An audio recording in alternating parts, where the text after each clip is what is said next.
ఈరోజు Adoni market yard లో సబ్సిడీతో ప్రతి రైతుకి ఇక్కడికి వచ్చినటువంటి ప్రతి ఒక్కరికి కూడా భోజనం ఇస్తా ఉన్నాం. కేవలం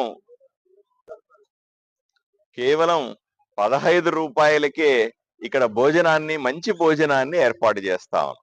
ఎందుకంటే క్యాంటీన్ల మీదో ఎక్కడికో వెళ్ళి భోజనం చేయాలని, ఎందుకంటే రైతు తన పంటను తీసుకొని పొద్దునే బయలుదేరి ఇక్కడికి వస్తాడు, రకరకాల ఇబ్బందిలో ఉంటాడు, టెన్షన్ లో ఉంటాడు. దానికి సరైన టైంలో భోజనం లేకపోతే చాలా కష్టం.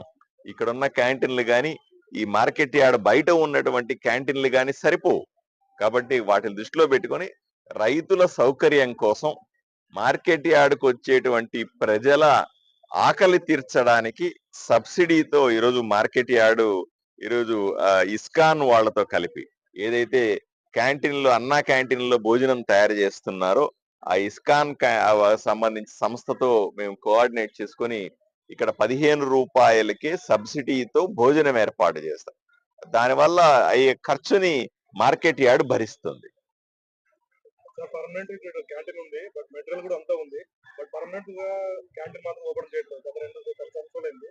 కేవలం ఈ సబ్జెక్ట్ తో కూడిన ఇస్కాన్ సౌకర్యంతో ప్రతి సంవత్సరం క్యాంటీన్ నడుస్తుంది. ఇప్పుడు క్యాంటీన్ మనం ఏర్పాటు చేసిన సబ్సిడీతో ఇవ్వడం సాధ్యం కాదు.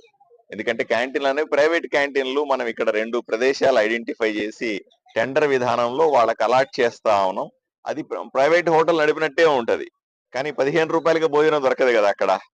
ఇక్కడ మాత్రం 15 రూపాయలకే చక్కటి భోజనం. మీరు వెళ్ళి చూస్తే మనం కూడా ఇంట్లో ఎంత బాగా తింటామో అంత మంచి భోజనం పెడతా ఉన్నాం. వెళ్తే రైతులు చెవులో చెప్తా ఉన్నారు, సార్ మార్కెట్ యార్డ్ లో బయట పత్తి తీసుకొని వస్తున్నటువంటి తర్వాత మిల్లుల్లో ఎక్కడైతే మేము పత్తి అమ్ముకుంటున్నామో లేదా మిగతావి అమ్ముకుంటున్నామో మా వస్తువులన్నీ కూడా, అక్కడ మాకు తూనికల్లో మోసం జరుగుతా ఉంది.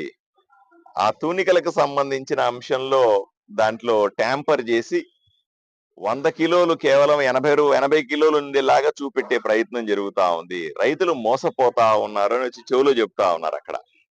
సో ఇది చాలా సీరియస్ అంశం. ఆదోనిలో అట్లా జరగడానికి వీల్లేదు. రాష్ట్రంలో ఎక్కడ జరగడానికి వీల్లేదు. నా నియోజకవర్గం ఆదోని కాబట్టి ఆదోనిలో ఇటువంటి పరిస్థితి రానే రాకూడదు. ప్రతి ఒక్క రైతు కూడా తను పండించిన పంట 100కు 100% సరైన తూకంతో, సరైన నాణ్యత కొలతలతో, సరైన రేటుకు అమ్ముకోవాలా అనేది నా అభిమతం.